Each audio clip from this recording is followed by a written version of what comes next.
புன்னவனத்தினில பேடக்குயில் கூவையில உன்னுடைய வேதனைய நான் அறிஞ்சேன்.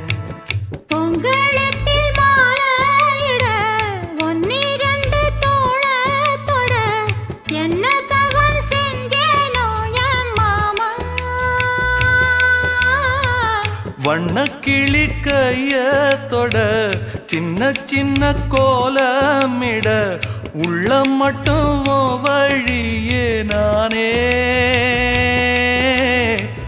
உள்ள மட்டும் வழியே நான்